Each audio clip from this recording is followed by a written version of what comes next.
hosting us here. It's an important question, when the Assad regime fell, we came together with the regional countries and we discussed about what we are expecting from the new administration in Damascus before taking any positive or negative steps. So because for more than a decade, Syria has become a source of instability in the region. Now we have a real opportunity for the first time after a decade to sort out the things. So that time, I think many countries, they agreed on the same principle. Those are, we don't want to see any more threat to the neighboring countries. We don't want to see terrorism is flourishing or finding a ground for itself. We don't want to see the mistreatment of the minorities. And we want to see the territorial integrity and political sovereignty of the Syria is provided and an inclusive governing. So when we communicated all these requests of the international and regional community with the new administration in Syria, they responded quite well. I think since then they've been responding quite good.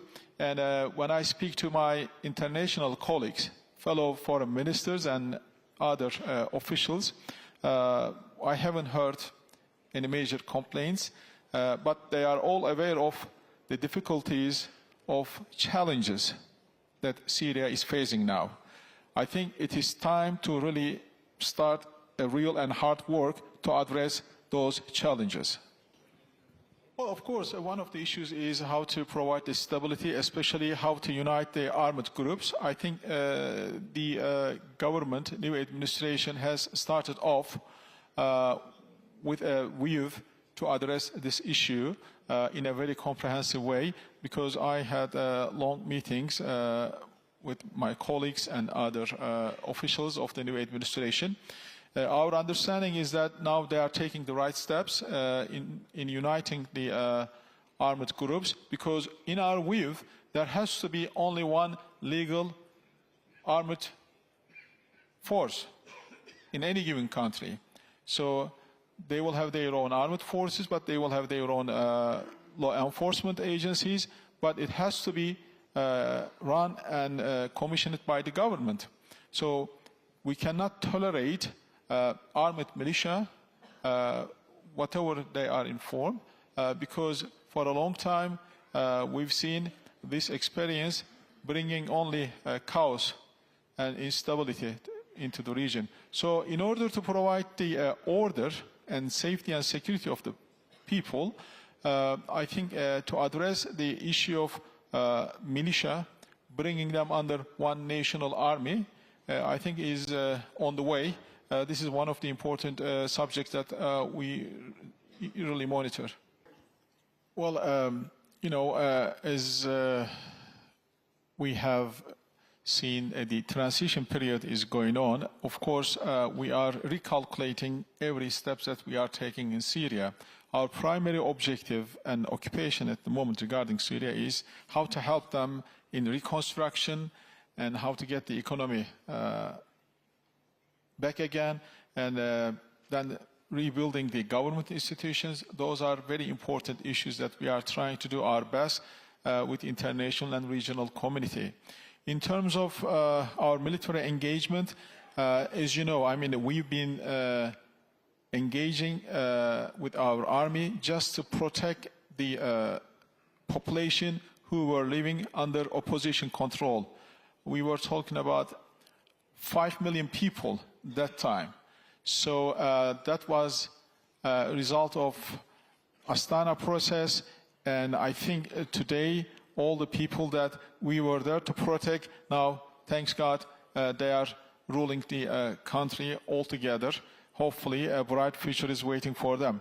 Then there is only one remaining issue for us in terms of security. I think we are also expecting our friends in Damascus to address this issue, not to leave us, is to get rid of PKK-YPG.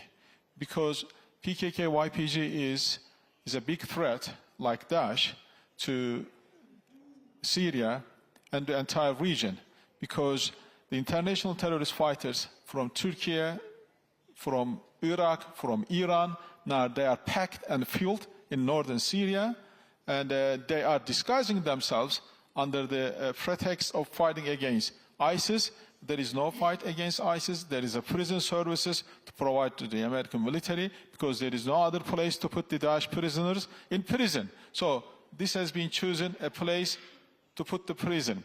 But you cannot allow these people to occupy 1/3 of the country and to sit on the oil and gas fields to rob the country, not to allow the central government and millions of the other Syrians not to benefit from the oil and gas. So this should end.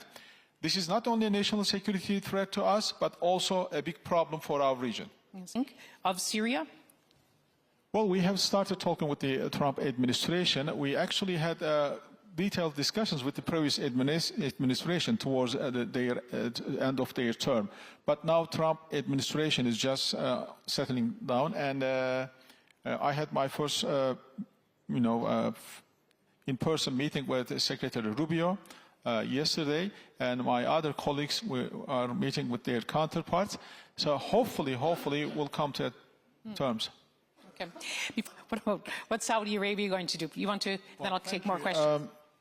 Shortly, I can say that the fact that we've supported the Syrian opposition for 14 years, right from the beginning, doesn't mean that we will have a say over their sovereignty. This is something that we are specifically avoiding. We don't want even the impression of that. As a matter of fact, what you have just pointed out, dear brother, is a big problem in our region, which is the culture of domination. Because for a long time in our region, there has been this fear and concern who is going to dominate the region, the Turks, the Iranians, or the Arabs. I think we have to leave this behind. We have to introduce the culture of cooperation, respect, and solidarity, and committing each other's sovereignty. I think it is new down now, and I think we can do this. And within this spirit, we are establishing our cooperation with our brothers in Syria. I mean, even they were opposition movement, and brothers and sisters. She's right. She's right. You can ask them, even when they were opposition, we didn't have such an attitude, because we have drawn important lessons from what had happened in our region. Okay, good.